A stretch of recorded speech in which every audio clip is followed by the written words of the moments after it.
Hi hello வணக்கம் மக்களே. இன்றைக்கி நம்ம ரிவ்யூ சேனலில் மாஸ்க் படத்தோட ரிவ்யூ தான் பார்க்க போகிறோம். படத்தோட ரிவ்யூ பார்க்க முன்னாடி ஆஸ் யூஸ்வல் படத்தோட ஒன்லைன் ஸ்டோரி மட்டும் லைட்டாக டீஸ் பண்ணிடுறேன். ஃபர்ஸ்ட் ஆஃப் ஆல் இந்த படத்தோட ஜானர் என்ன அப்படின்னு கேட்டிங்கன்னா, இந்த படம் வந்துட்டு ஒரு ஆக்ஷன் த்ரில்லரு. லைட்டாக வந்துட்டு இந்த ஹைஸ்டுக்கான ஒரு விஷயங்கள்லாம் பண்ணி அங்கங்கே காமெடிகளை தூவி ஒரு மசாலா மாதிரி இந்த படத்தை வந்து எடுத்திருக்காங்க. இந்த படத்தில் வந்துட்டு ஒரு ஷாப்பிங் காம்ப்ளெக்ஸில் வந்து ஒரு ஹைஸ் நடக்குது. அந்த ஹைஸில் வந்துட்டு 2 சம்மந்தப்படாத ஒரு பீப்புள்ஸ் வந்துட்டு எப்படி சம்மந்தப்படுறாங்க அப்படின்றது அந்த படத்தோட ஒன்லைன் ஸ்டோரி அப்படின்னு சொல்லலாம். யார் அந்த 2 சம்மந்தப்படாத ஆட்கள் அப்படின்னு பார்த்தீங்கன்னா, ஒன்று வந்து கவின், ஒரு ப்ரைவேட் டிடெக்டிவ் கம்பெனி வந்து நடத்திட்டு இருக்காங்க. இன்னொன்று வந்துட்டு ஆண்ட்ரியா, அவங்க வந்து ஒரு என்ஜிஓ கம்பெனி நடத்திட்டு வந்துட்டு இருக்காங்க.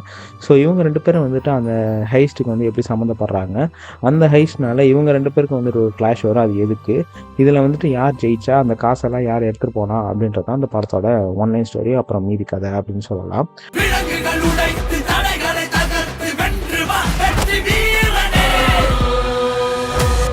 ஃபர்ஸ்ட் ஆஃப் ஆல் இந்த படத்தில் வந்துட்டு பாசிட்டிவ் நெகட்டிவ் ரெண்டுமே இருக்குது. ஃபர்ஸ்ட் ஆஃப் ஆல் இந்த படத்தோட பாசிட்டிவ் அப்படி சொல்லிடுறேன். ஃபர்ஸ்ட் ஆஃப் ஆல் பாசிட்டிவ் அப்படின்னு பார்த்தீங்கன்னா, இந்த படத்தோட ஸ்க்ரீன் பிளே, அதுக்கப்புறம் இந்த படத்தோட சுவாரஸ்யம். ஸ்க்ரீன் பிளே வந்துட்டு டக்கன்னு போயிட்டே இருக்குது, அது ஒன்று. ஆனால் ரொம்ப ஃபாஸ்ட்டாக போதா மிட்டாக போதான்னு கேட்டிங்கன்னா, ஒரு மாதிரி ஒரு ஆவரேஜான ஸ்க்ரீன் பிளே வந்து இந்த படத்துலேருந்து எடுத்திருக்காங்க. ஃபஸ்ட்டு பாசிட்டிவ் அப்படின்னு பார்த்தீங்கன்னா, ஸ்க்ரீன் பிளே விட என்னன்னு பார்த்தீங்கன்னா, இந்த படத்தோட சுவாரஸ்யத்தன்மை, அடுத்து என்ன நடக்க போகுதுன்னே வந்துட்டு ஃபஸ்ட் ஹாஃப்லேருந்து செகண்ட் ஹாஃப் வரைக்கும் நமக்கு வந்து காமிச்சிக்கிட்டே இருக்காங்க. ஏன்னா இந்த படத்தோட ஸ்க்ரீன் பிளே, இந்த படத்தில் வந்து நடக்கிற சீன்ஸ் எல்லாம் வந்துட்டு இம்ப்ராப்பராக வந்துட்டு இதில் வந்து அலோகேட் பண்ணியிருக்காங்க. ஸோ அதனால் வந்து இந்த படம் வந்துட்டு ரொம்பவே வந்துட்டு நான் லீனியராகவே வந்துட்டு இந்த படத்தில் வந்து போயிட்டே இருக்குது. ரேண்டமாக சீன்ஸ் வைக்கிறதுனால அடுத்தடுத்து என்ன நடக்கும்னே வந்துட்டு ஒன்றுமே புரியலை. நம்ம அடுத்து கெஸ் பண்ணுறதை விட இவங்க வந்துட்டு வேகமாக இருக்காங்க. அந்தளவுக்கு வந்து இந்த படம் வந்துட்டு ரொம்பவே வந்துட்டு ஒரு இம்ப்ராப்பரான ஸ்க்ரீன் பிளே தான் போயிட்டுருக்கு. ஏதோ ஒரு கதை ஓடிட்டுருக்கு, ஆனால் என்ன போயிட்டுருக்குன்னு யாருக்குமே தெரியல. ஸோ அந்த மாதிரி வந்து இந்த படத்தோட சுவாரஸ்யம் வந்துட்டு அடுத்து என்ன பண்ண போகிறோம் அந்த எக்ஸ்பெக்டேஷன் வந்து உண்டாக்கிட்டே இருக்குது. அது வந்து மிகப்பெரிய பாசிட்டிவ் இந்த படத்துக்கு அப்படின்னு சொல்லலாம். செகண்ட் பாசிட்டிவ் அப்படின்னு பார்த்தீங்கன்னா, இந்த படத்தில் வந்து மியூசிக்கு, ஜிவி பிரகாஷ் வந்துட்டு அவர் படத்தை தவிர எல்லார் படத்துக்கும் வந்து நல்லா மியூசிக் போடுறாரு. அதுவும் இந்த படத்தில் வந்துட்டு அசுர் நென்பார்கள் அப்படின்ற ஒரு பாட்டை வந்து ஒன்று இருக்குது. அது வந்துட்டு பயங்கரமாகவே இருக்குது. அந்த படத்தை வந்து கிளைமேக்ஸில் வேறு பில்ட் பண்ணியிருப்பாங்க. செம்மையாக வந்துட்டு நமக்கு வந்து அந்த கூஸ் பம்ப்ஸே வர அளவுக்கு இந்த படத்தில் வந்து அந்த பாட்டை வந்து சூப்பராகவே எடுத்துகிட்டு போயிருக்காரு. அதோட வந்து இந்த படத்தில் வந்துட்டு ரொமான்டிக் போர்ஷனில் வந்துட்டு ஒரு பாட்டு வரும். அதுவும் வந்துட்டு சூப்பராகவே வந்துட்டு ஒரு டான்ஸ் மூமெண்ட்டாகவே இந்த படத்தில் வந்து இருக்குது அப்படின்னு சொல்லலாம். Alexa play a GV Prakash song. Third positive என்னன்னு கேட்டிங்கன்னா, நம்ம ஆண்ட்ரியா அப்புறம் கவின் வந்துட்டு ஒரு மாதிரியான கேரக்டரு. ஆண்ட்ரியா வந்துட்டு அதுக்கு அப்படியே நேர் ஆப்போசிட்டாக இருக்காங்க. ஸோ 2 பேருமே வந்துட்டு ரெண்டு எக்ஸ்ட்ரீமில் வந்துட்டு இந்த கேரக்டர்ஸ் இருக்கும் போது சூப்பராக இருக்குது. ஏன்னு கேட்டிங்கன்னா, இந்த படத்தில் வந்துட்டு ஆண்ட்ரியா வந்துட்டு ஃபன் மோடில் இருக்காங்க, அதே நேரத்தில் வந்துட்டு நெகட்டிவாக இருக்காங்க. இந்த படத்தில் வந்துட்டு கவினும் வந்துட்டு ஃபன் மோடில் இருக்கார், ஆனால் அவர் ஒரு நெகட்டிவ் ஷேட் தான். 2 பேருமே வந்துட்டு 2 விதமான ஒரு நெகட்டிவ் ஷேடு. ஆனால் 2 பேரில் யாருக்கு வந்துட்டு கொஞ்சம் வந்துட்டு நல்ல குணம் இருக்குது அப்படின்றத அந்த படத்தோட மெயின் கோர் அப்படின்னே சொல்லலாம். ஸோ இந்த படத்தில் வந்து எல்லா கேரக்டர்ஸுமே வந்துட்டு ஒரு நெகட்டிவ் ரோல் தான் ப்ளே பண்ணியிருக்கு. யார் என்ன பண்ணுவான்ற அடுத்த யூகிக்க முடியாத இந்த கோரே வந்து இந்த படத்தில் வந்துட்டு எல்லாமே தான். ஸோ இந்த படத்தில் ஆண்ட்ரியா, கவின் 2 பேருமே வந்துட்டு ஒரு வித்தியாசமான அந்த ரோல் வந்துட்டு கம்பேர் பண்ண முடியாத அளவுக்கு வந்து இந்த படத்தில் வந்து நடிச்சிருக்காங்க. ஸோ இதெல்லாம் தான் இந்த படத்தோட பாசிட்டிவ் அப்படின்னு சொல்லலாம். நான் கிட்ட வந்தால் எவ்வளோ ஜாலியாக இருக்குன்னு பார்த்தல,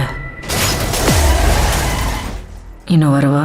நெகட்டிவ் என்ன அப்படின்னு பார்த்தீங்கன்னா, இந்த படத்தில் வந்துட்டு எந்தெந்த சீன் வந்து பாசிட்டிவ்னா, இன்டர்வல், கிளைமேக்ஸ், இந்த 2 தவிர மீதி இடத்துல வந்துட்டு எங்கேயுமே நமக்கு வந்து அந்த எமோஷன் வந்து நமக்கு ஒட்டவே இல்லை. அங்கே அழுதாங்கன்னா நமக்கும் இங்கே அழுக வரணும், ஆனால் அங்கே அழுகுறாங்க, கருத்து சொல்கிறாங்க, அப்புறம் வந்துட்டு காமெடி பண்ணுறாங்க. சில காமெடிகள் வந்து ஒர்க் அவுட் ஆகுது.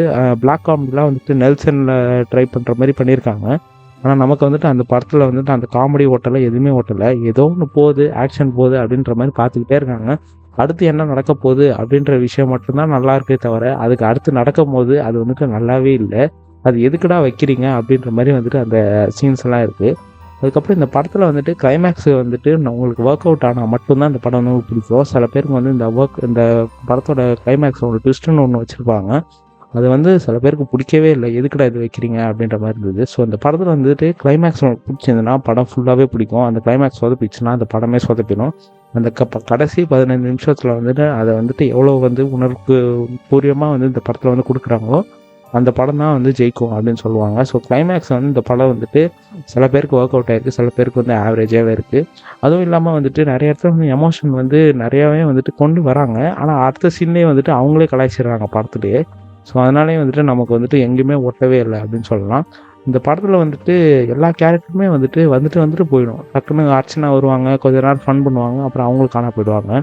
ஸோ எல்லாரையும் வந்துட்டு வர வச்சு போயிடுது. வெறும் கவினும் ஆண்ட்ரியா மட்டும் தான் ஃபஸ்ட்லேருந்து லாஸ்ட் வரைக்கும் போயிட்டே இருப்பாங்க. ஆனால் சைடு ரோல்ஸ் வந்து அப்பப்போ வந்துட்டு போயிட்டே இருக்கும்.